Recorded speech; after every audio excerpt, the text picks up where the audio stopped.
السلام علیکم ورحمۃ اللہ وبرکاتہ۔ دوستو کیسے ہو؟ امید ہے آپ سب خیریت سے ہوں گے۔ اللہ تعالیٰ آپ سب کو خوش اور آباد رکھے۔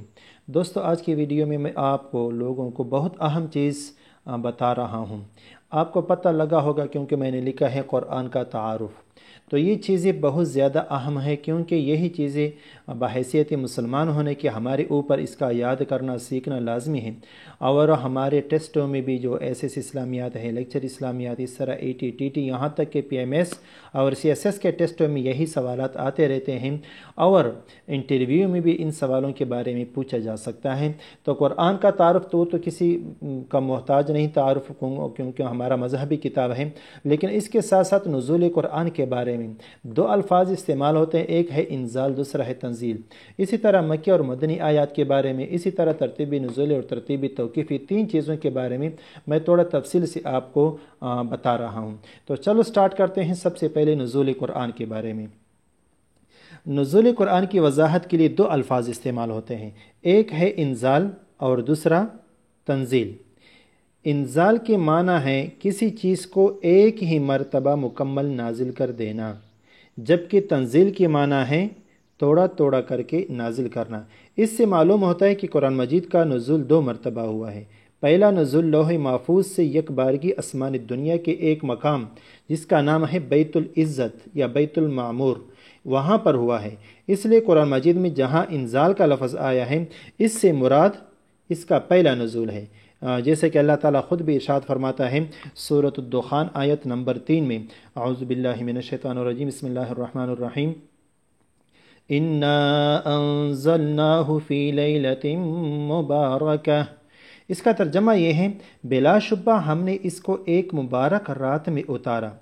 اور قرآن مجید کا دوسرا نزول جو ہے وہ تدریجی نزول ہے، یعنی وقفے وقفے سے، وقت کے حالات کے مطابق، ضرورت کے مطابق اللہ تعالیٰ نے اس کو نازل فرمایا ہے۔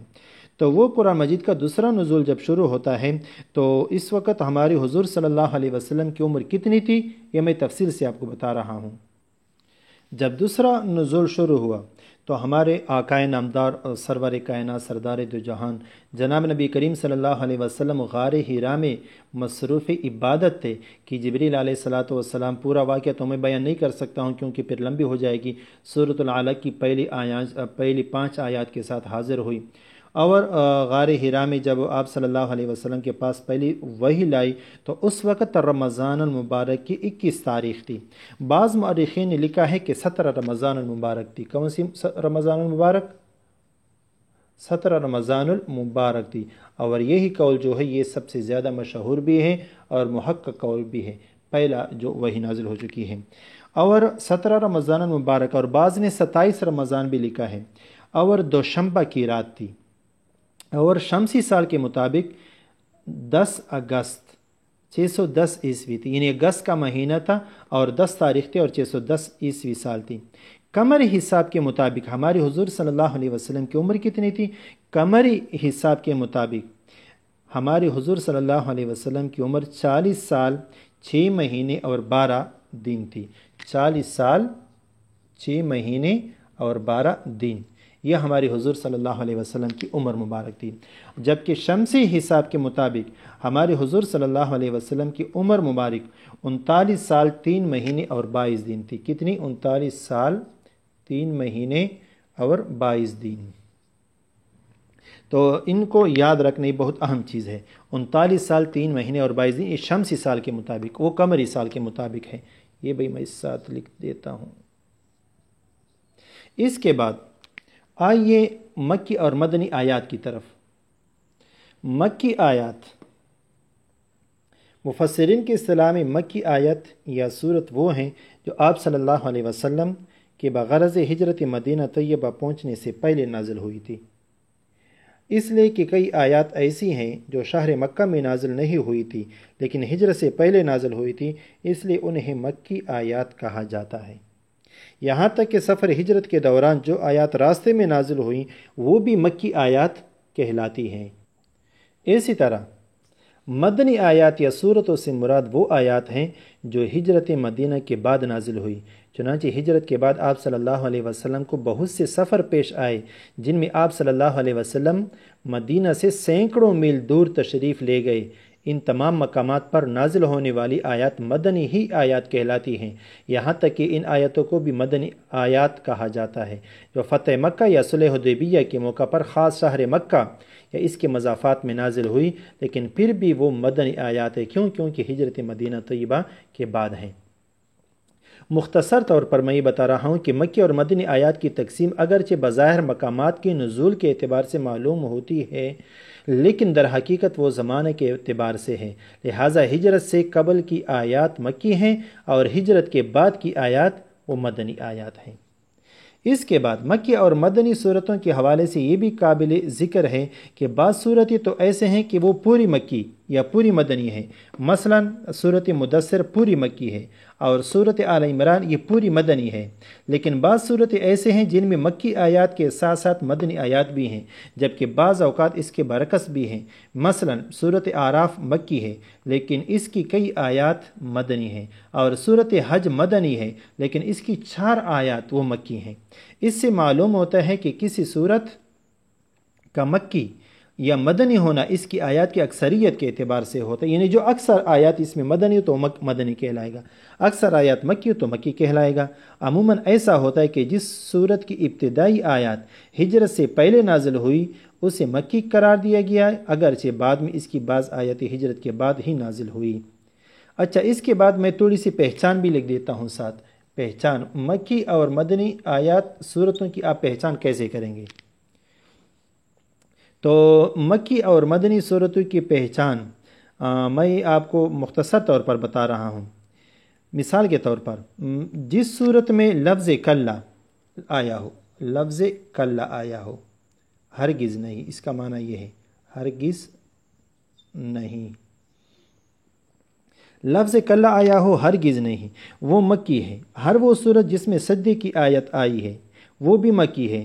ایسے ہی صورت بقرہ کے سوا ہر وہ صورت جس میں آدم علیہ السلام اور ابلیس کا واقعہ آیا ہے وہ بھی مکی ہے۔ یہ میں کچھ نشانات بتا رہا ہوں۔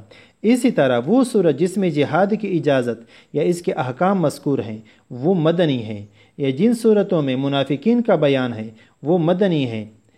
اسی طرح مکی صورتوں میں عموماً لفظ آتا ہے یا ایھا الناس، اے لوگو۔ مکی آیات میں کیا آتا ہے یا ایھا الناس، اسی طرح لکھا جاتا ہے، اور مدنی صورتوں میں یا ایھا الذین آمنوا آتا ہے، کیا آمنو، جس کے بعد آمنو آتا ہے، یا ایھا الذین آمنو، کیونکہ وہاں خطاب کس سے ہے؟ مشرکین مکہ سے ہے، تمام لوگوں سے ہے، اور یہاں خطاب صرف مؤمنین سے ہوتا ہے۔ اس کے بعد مکی آیتیں اور صورتیں عموماً چھوٹی اور مختصر ہوتی ہے، یہ بھی علامت ہے ان کی، اور مدنی آیات اور صورتیں طویل اور مفصل ہوتی ہیں، یعنی لمبی ہوتی ہیں۔ اس کے علاوہ مضامین اور اسلوب کے اعتبار سے بھی مکی اور مدنی صورتوں میں امتیاز کم کیا جا سکتا ہے۔ مکی صورتیں زیادہ تر توحید، رسالت اور آخرت کے اثبات، حشر و نشر اور کی منظر کشی، نبی کریم صلی اللہ علیہ وسلم کو صبر کی تلقین اور گزشتہ قوموں کے واقعات پر مشتمل ہیں، اور ان میں احکام و قوانین کم بیان ہوئے ہیں۔ اس کے برعکس مدنی صورتیں جو ہیں خاندانی اور تمدنی قوانین، جہاد و قتال کے احکام اور حدود و فرائض بیان کیے گئے ہیں۔ مکی صورتوں کا اسلوب بیان دلکش اور ادبی چاشنی سے معمور ہے، اس کا ذخیرہ الفاظ بہت وسیع ہے، جبکہ مدنی صورتوں کا انداز نسبتاً سادہ ہے۔ یہ تھوڑی سی پہچان مکی اور مدنی صورتوں کی میں نے بیان کی۔ اس کے بعد ترتیب کے اعتبار کی طرف آتے ہیں۔ اس کے بعد میں نے آپ کے لیے 2 الفاظ لکھے ہیں، ایک ہے ترتیب نزولی، دوسرا ہے ترتیب توقیفی۔ قرآن کریم جس ترتیب کے ساتھ اس وقت موجود ہے وہ ترتیب نزولی نہیں ہے، اس لیے کہ نبی کریم صلی اللہ علیہ وسلم پر قرآن مجید اس ترتیب سے نازل نہیں ہوا تھا، بلکہ ضرورت اور حالات کے مطابق نزول کی ترتیب اس سے مختلف تھی۔ طریقہ کار یہ تھا کہ نبی کریم صلی اللہ علیہ وسلم پر جب کوئی آیت یا آیتیں نازل ہوتی تو آپ کاتبین وحی کو بلا کر اس کو لکھواتے تھے، ساتھ ساتھ یہ بھی بتاتے تھے کہ اس آیت کو فلاں صورت کے فلاں مقام پر لکھ لیا جائے، چنانچہ وہ آپ صلی اللہ علیہ وسلم کے بتائے ہوئے مقام پر درج ہوتی تھی، ترتیب یہی تھی۔ لہٰذا موجودہ ترتیب وہی ہے جو نبی کریم صلی اللہ علیہ وسلم نے وحی کی روشنی میں کاتبین وحی کو بتائی تھی، اور صحابہ کرام نے اس ترتیب ہی کو محفوظ کیا ہوا تھا۔ اس لیے موجودہ ترتیب کو ترتیب رسولی بھی کہا جاتا ہے۔ میں نے لکھا ہے ترتیب توقیفی، اس کو ترتیب رسولی بھی کہا جاتا ہے، یعنی جو ہمارے حضور صلی اللہ علیہ وسلم نے ترتیب بتائی ہے، ترتیب رسولی بھی کہا جاتا ہے۔ اور جس ترتیب کے ساتھ قرآن مجید کا نزول ہوا تھا اس کو ترتیب نزولی کہا جاتا ہے۔ تقریباً یہ تمام تفصیل آپ کو سمجھ میں آئی ہوئی ہوگی، لہذا ویڈیو اچھی لگی ہو تو شیئر بھی کریں، چینل کو سبسکرائب بھی کریں۔ شکریہ، جزاکم اللہ۔